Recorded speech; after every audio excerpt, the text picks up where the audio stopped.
आज हम बात करेंगे भारत की दो ऐसी महान आध्यात्मिक धाराओं की जिन्होंने सिर्फ भारतीय नहीं बल्कि पूरी दुनिया की सोच बदल दी। एक तरफ है करुणा और मध्यम मार्ग के प्रतीक गौतम बुद्ध और दूसरी तरफ अहिंसा और आत्म संयम के सबसे बड़े संदेशवाहक महावीर स्वामी। ये सिर्फ धर्म नहीं थे, ये उस समय की एक शांत क्रांति थे। तो चलिए शुरू करते हैं एक ऐसी कहानी जो आपको इतिहास से जोड़ने के साथ साथ जीवन की गहरी सच्चाइयां भी समझाएगी। भारत का वो समय जब सब बदल रहा था। लगभग 2500 साल पहले का भारत। समाज में जाति भेद बहुत बढ़ चुका था। यज्ञ, कर्मकांड और अंधविश्वास आम लोगों की जिंदगी पर हावी थे। गरीब और निम्न वर्ग के लोग खुद को दबा हुआ महसूस करते थे। लोगों के मन में एक सवाल उठ रहा था, क्या भगवान तक पहुंचने के लिए इतने कठिन नियम जरूरी हैं? और इसी सवाल से जन्म हुआ दो महान विचारधाराओं का, बौद्ध धर्म और जैन धर्म। गौतम बुद्ध की कहानी। नेपाल के लुम्बिनी में एक राजकुमार का जन्म हुआ। नाम था सिद्धार्थ गौतम। उनके पिता चाहते थे कि सिद्धार्थ एक महान राजा बने, इसलिए उन्हें महल के अंदर हर सुख सुविधा दी गई। लेकिन किस्मत को कुछ और मंजूर था। एक दिन सिद्धार्थ महल से बाहर चले गए और उन्होंने पहली बार देखा एक बूढ़ा आदमी, एक बीमार व्यक्ति, एक मृत शरीर और एक शांत साधु। इन चार दृश्यों ने उनकी जिंदगी बदल दी। उन्हें समझाया कि दुनिया दुखों से भरी हुई है। और फिर 29 साल की उम्र में उन्होंने राजमहल छोड़ दिया। इसे कहा जाता है महाभिनिष्क्रमण।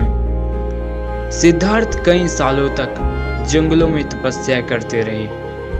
उन्होंने कठिन साधनाएं की, लेकिन उन्हें शांति नहीं मिली। फिर एक दिन बिहार के बोध गया में एक पीपल के पेड़ के नीचे ध्यान करते हुए उन्हें ज्ञान प्राप्त हुआ। अब सिद्धार्थ बन चुके थे गौतम बुद्ध। बुद्ध का संदेश। बुद्ध ने कहा, जीवन दुख है, लेकिन दुख का कारण और उसका समाधान दोनों मौजूद हैं। उन्होंने लोगों को बताया, ना ज्यादा सुख में डूबो, ना ज्यादा कठिन तपस्या करो, बल्कि अपनाओ मध्यम मार्ग। उनकी शिक्षाओं का आधार था अहिंसा, करुणा, सत्य और आत्म नियंत्रण। बुद्ध ने जाति व्यवस्था का विरोध किया और कहा कि इंसान अपने कर्मों से महान बनता है, जन्म से नहीं। धीरे धीरे उनके हजारों अनुयायी बन गए। सम्राट अशोक ने भी बौद्ध धर्म अपनाया और इसे पूरे एशिया में फैलाया। आज भी चीन, जापान, थाईलैंड, श्रीलंका और कई देशों में बुद्ध को शांति का प्रतीक माना जाता है। अब बात करते हैं जैन धर्म की। जैन धर्म बुद्ध से भी पुराना माना जाता है, लेकिन इसे सबसे ज्यादा प्रसिद्धि मिली 24वें तीर्थकर महावीर स्वामी से। महावीर स्वामी का जन्म बिहार के वैशाली में एक राजघराने में हुआ था। उनका बचपन का नाम था वर्धमान, लेकिन बचपन से ही उनका मन सांसारिक सुखों में नहीं लगता था। 30 साल की उम्र में उन्होंने सब कुछ त्याग दिया, राजपाट, धन, परिवार, सब। इसके बाद उन्होंने 12 साल तक कठोर तपस्या की। कई बार भूखे रहे, नंगे पैर चले, अपमान सहा, लेकिन कभी क्रोध नहीं किया। आखिरकार उन्हें भी ज्ञान प्राप्त हुआ और वे कहलाए महावीर। महावीर की शिक्षाएं। महावीर स्वामी की शिक्षाएं। महावीर स्वामी ने सबसे बड़ा संदेश दिया, अहिंसा परमो धर्मः। यानी किसी भी जीव को चोट पहुंचाना सबसे बड़ा पाप है। उन्होंने कहा कि हर जीव में आत्मा होती है, चाहे इंसान हो, जानवर हो या एक छोटा सा कीड़ा। जैन धर्म के 5 मुख्य सिद्धांत हैं: अहिंसा, सत्य, असत्य, चोरी न करना, ब्रह्मचर्य, अपरिग्रह, अधिक वस्तुओं का मोह न रखना। महावीर स्वामी ने आत्म संयम और सादगी को जीवन का सबसे बड़ा मार्ग बताया। बुद्ध और महावीर में अंतर। अब सवाल आता है, दोनों में फर्क क्या था?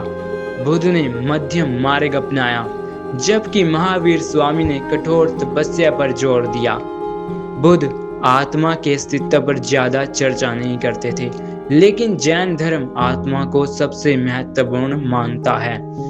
फिर भी दोनों का उद्देश्य एक ही था: मनुष्य को दुख, हिंसा और लालच से मुक्त करना।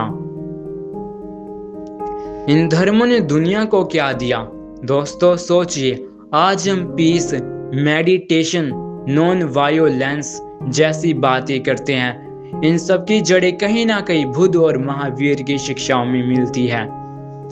महात्मा गांधी की अहिंसा भी जैन धर्म से प्रभावित थी और आज पूरी दुनिया मेडिटेशन सीखने बुद्ध की तरफ देखती है। तो दोस्तों, बौद्ध और जैन धर्म सिर्फ इतिहास की कहानियां नहीं है, ये हमें सिखाते हैं कि असली शक्ति तलवार में नहीं, बल्कि मन की शांति और आत्म संयम में होती है।